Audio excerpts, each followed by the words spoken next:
রাতের বেলা একা একাই গাইছে। কোথায় শিখেছে বকুল এই গান? চিরদিন তোমারই চিনি। কিন্তু তোমার দিকে তো খুব পেরেশান লাগতেছে। হায় রে সুবিরদা, শুটিংয়ে প্রোডাকশন ম্যানেজারের কখনো শরীর খারাপ হয় না, ওইতে নাই। ইংরেজি গান তো বেশি শুনি না। বেশি শোনেন না কেন? না, বেশি মানে আসলে ইংরেজি গান শোনাই হয় না, মানে না বুঝলে শুনে লাভ কি। মা, জানালা দিয়ে বাইরে তাকিয়ে দেখো, পাগলের মতো কেমন একা একা বৃষ্টিতে ভিজছে।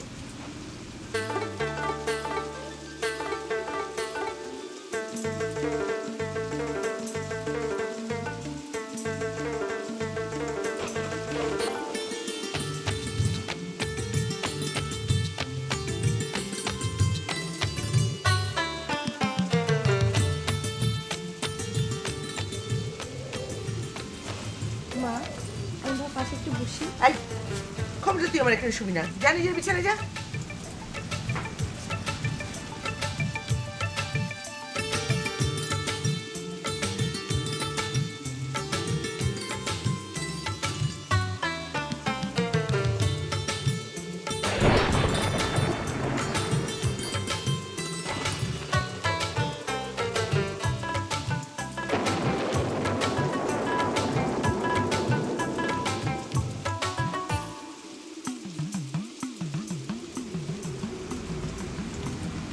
মা,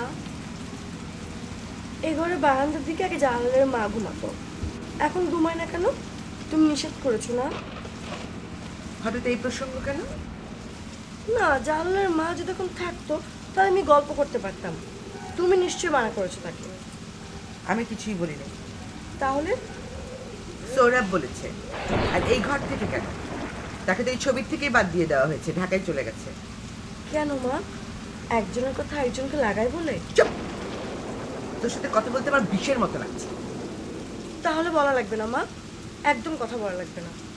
শুধু এতটুকু বলো যে তাকে ছবি থেকে বের করার আগে ঘর থেকে কেন সরানো হলো? কেন? তোমাদের ওই পাপিয়া ম্যাডাম যদি একা একটা ঘরে থাকতে পারে, তুমি হচ্ছে এই ছবির দ্বিতীয় নায়িকা, তুমি কেন একই ঘরে জুনিয়র আর্টিস্টের সাথে থাকবে? আসলেই তো মা, খুবই যুক্তিযুক্ত কথা মা। আফটার অল পাপিয়া ম্যাম এখন চলে গেছে, এখন আমি হচ্ছে এই ইউনিটের সংবিধান।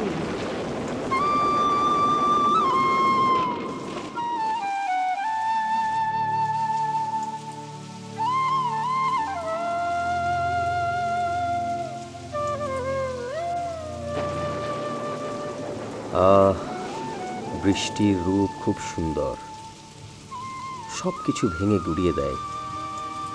যত কিছু পুরনো ময়লা জীর্ণ সব কিছুকে ভাসিয়ে নিয়ে যায়, ভাসিয়ে নিয়ে যায় কুসংস্কার আর জড়তা। ঝড়ের মতো তীব্র সাহস আর কি আছে? প্রকৃতির মতো এত বিশাল ব্যাপারকেও কেমন লণ্ডভণ্ড করে দিতে পারে। আহ বৃষ্টি, আসুক ঝড়, প্রকৃতিতে আর মনে আসুক ঝড়, তীব্র ঝড় আঘাত হানুক।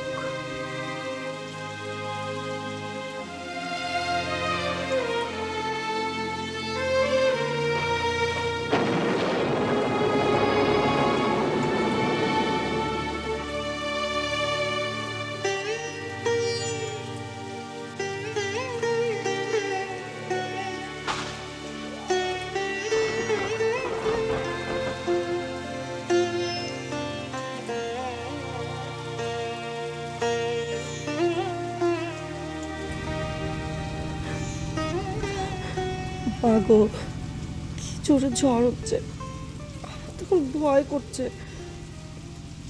ইচ্ছা করছে মার কাছে গিয়ে গুটিসুটি হয়ে শুই, কিন্তু মা তো অন্য বিছানায়।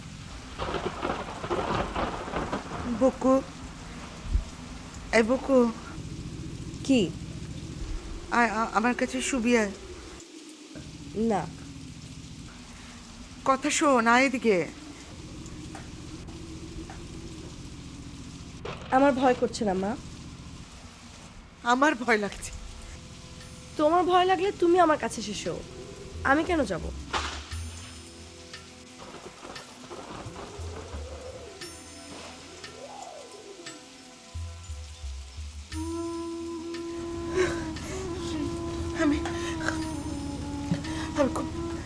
পেয়েছি বুকু, খুবই ভয় পেয়েছি। মা মা তোমাকে দেখেই বোঝাচ্ছে তুমি অনেক ভয় পেয়েছো। তুমি কেমন জানি জোরে জোরে নিঃশ্বাস ফেলছো মা। বাচ্চারা আতঙ্কে যা যা করে তুমি ঠিক তাই করছো মা। দেখো গুটি সুটি একদম ছোট হয়ে গেছে। হ্যাঁ, আমি অনেক অনেক ভয় পেয়েছি। কেন ভয় পেয়েছো মা? ঝড় দেখে? ঝড় দেখে না, ঝড় দেখে না, অন্য কিছু, অন্য কিছু। অন্য কিছু কি মা? সকালে বলবো, সকালে বলবো। মা সকালে না, এখন বলবো। না না না, এখন বলবো না, রাত্রিতে এক কথা তো বলতে হয় না। মা কিচ্ছু হবে না, তুমি আমাকে বলো।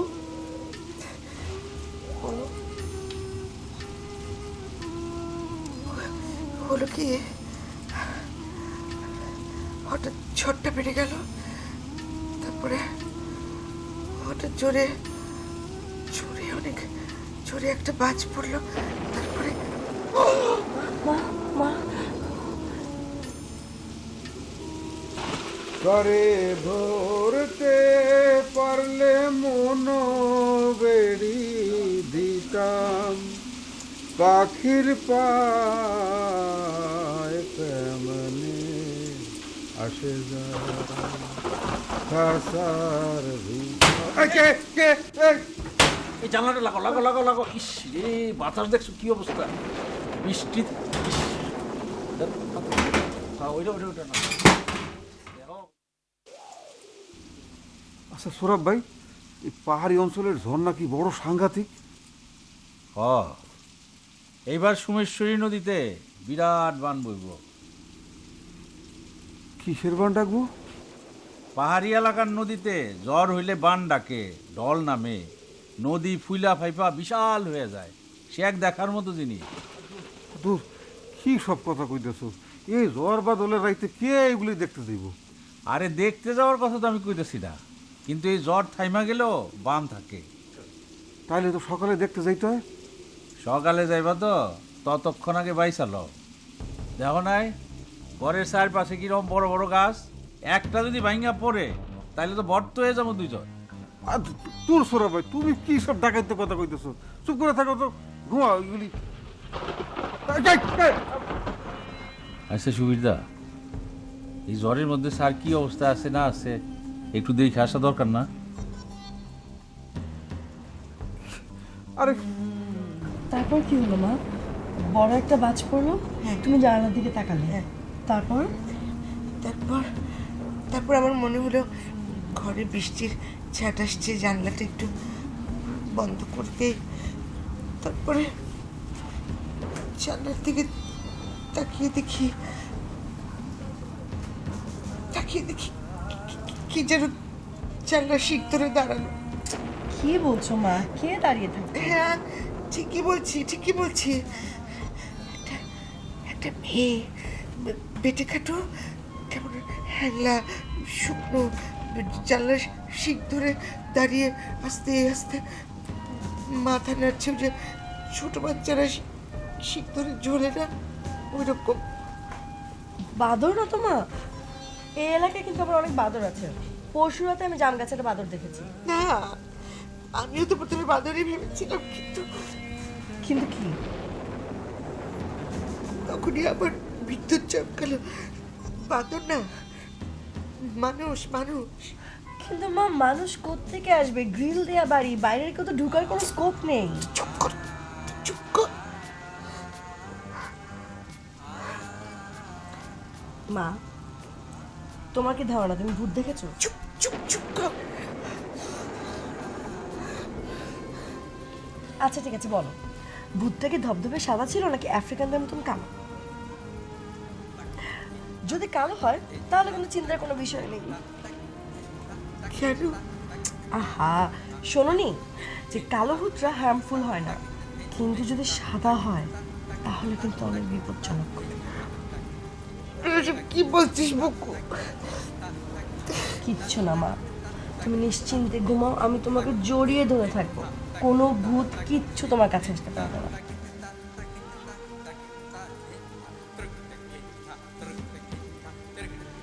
তুই কোথাও যাস না বুকু। আমার পাশে থাকবে কেমন?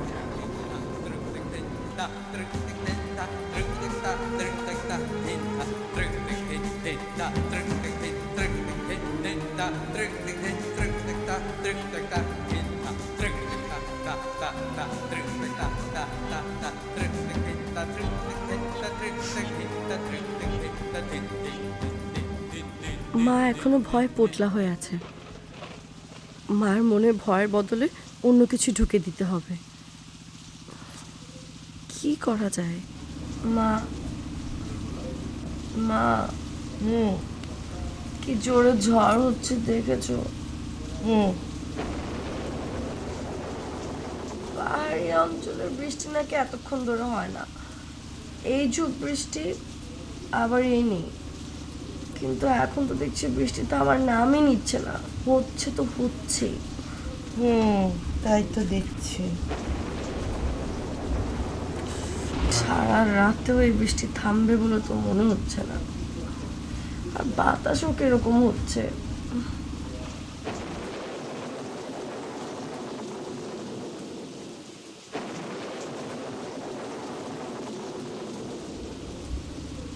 জানালাতে বৃষ্টির ছাট আসছে দেখেছো মা? চুপ করতে বকো। মা, তুমি কি জানো ঝড় না, এই পৃথিবীতে আমি 3টা জিনিস সবচেয়ে বেশি ভয় পাই। কোন 3টা জিনিস? শুয়োপোকা, মাকড়সা আর আকাশে বাজ পড়া। বাজ পড়ার যে শব্দ সেটা সবচেয়ে ভয় লাগে। কারণ মাকড়সার শুয়োপোকার হাত থেকে তো বাঁচা যায়, কিন্তু বাজের হাত থেকে তো বাঁচার কোনো উপায় নেই।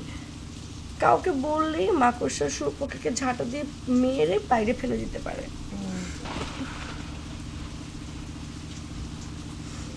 মা,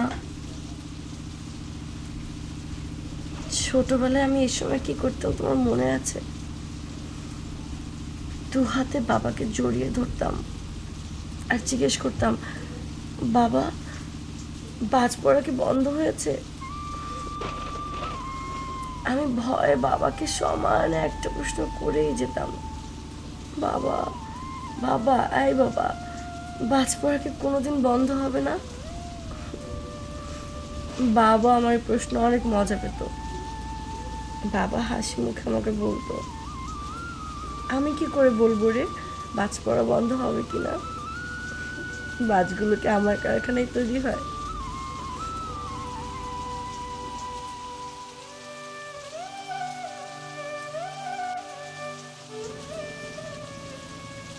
বাবার কথা বলায় মার মনটা মনে হয় একটু খারাপ হয়ে গেল।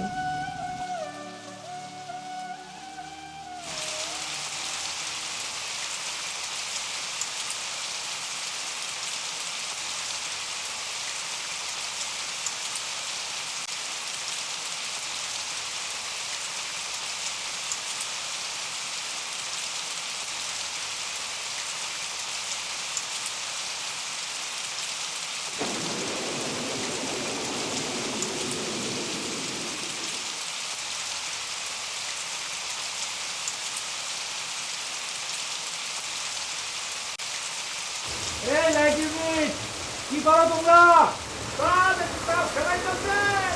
খবরদার বাইরে বাইরে না, বাতাস কিন্তু বাড়তেছে, বিশাল ঝড় তুফান, কেউ বাইরে না।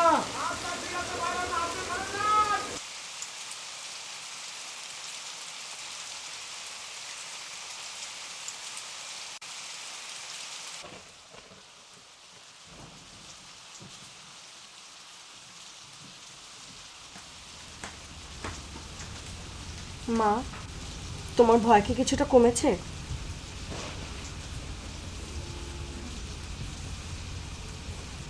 মা,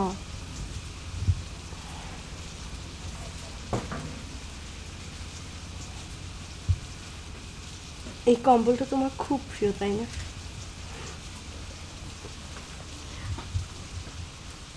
তুমি যেখানে যাও কম্বলটা সাথে করে নিয়ে যাও। চৈত্র মাসের তীব্র গরমেও তুমি কম্বলটা সবসময় সাথে করে নিয়ে যাও। আর এটাকে তুমি এত আদর করে প্যাক করো, প্রথম একটা পলিথিনের ব্যাগে, তারপর তোমার নিজের বানানো মার্কিন থলিতে ভরো। তারপর আবার একটা সুটকেসে। দেখতে এত মজা লাগে মা। তোর বাবা আর আমি একবার নিউ মার্কেটে গেছি, এই বাড়ির জন্য একটু বিছানার চাদর কিনবো। এই দোকান ঘুরি, সে দোকান ঘুরি, কোনো চাদর পছন্দ হয় না। পছন্দ হলো গিয়ে এই কম্বলটা। দোকানি দাম বললো 4,000 টাকা। তো বাবা তো আমারও একই অবস্থা। তারপর আর কি মন খারাপ করে বাড়ি চলে এলাম, চাদরও কিনি। মাস 4 পরের ঘটনা, আমাদের বিয়ে বার্ষিকী। তো বাবা তোমার একটা প্যাকেট নিয়ে এসে হাজির হলো, তার উপর লেখা খুকুকে বিয়ে বার্ষিকীতে উপহার। আমার তো দেখে মিরাজ একদম খারাপ, খুব রাগ করেছিলাম। কি ব্যাপার, মানে আমাদের বিয়ে এমন কি বড় ঘটনা যেখানে পোলাও কোরমা রান্না করতে হবে বা উৎসব করতে হবে, উপহার দিতে হবে। খুব রেগেছিলাম আমি কিছুতেই উপহার খুলবো না। তো বাবা বললো খুলে দেখো। আমি বললাম আমি খুলবো না, আমি তো রাগ করে আছি, আমি কিভাবে খুলবো? তখন তোকে বললাম তুই খোলো মা, অতটুকু মেয়ে। সে আমাকে বলে তোমার উপর তুমি খোলো। ভাবটা এরকম যেন আমি আমার জিনিসপত্র নিয়ে সব স্বর্গে যাবো, তাই না? তারপর খুললাম, খুলে ঝাড়া 3টা মিনিট আমি চুপ করেছিলাম।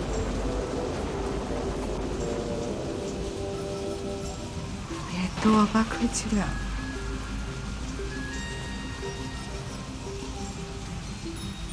তোমার চোখে পানি চলে এসেছিল মা। তুমি এই হাসো, এই কাঁদো অবস্থা। সামান্য একটা কম্বল পেয়ে মানুষ এত খুশি হয়।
এই বৃষ্টির মধ্যে তুমি রাস্তায় নেমেছো কেন?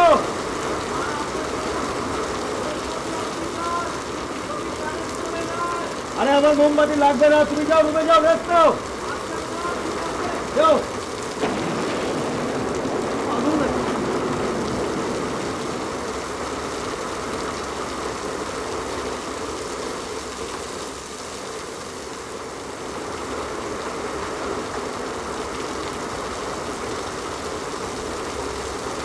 নেমে যাবো নাকি?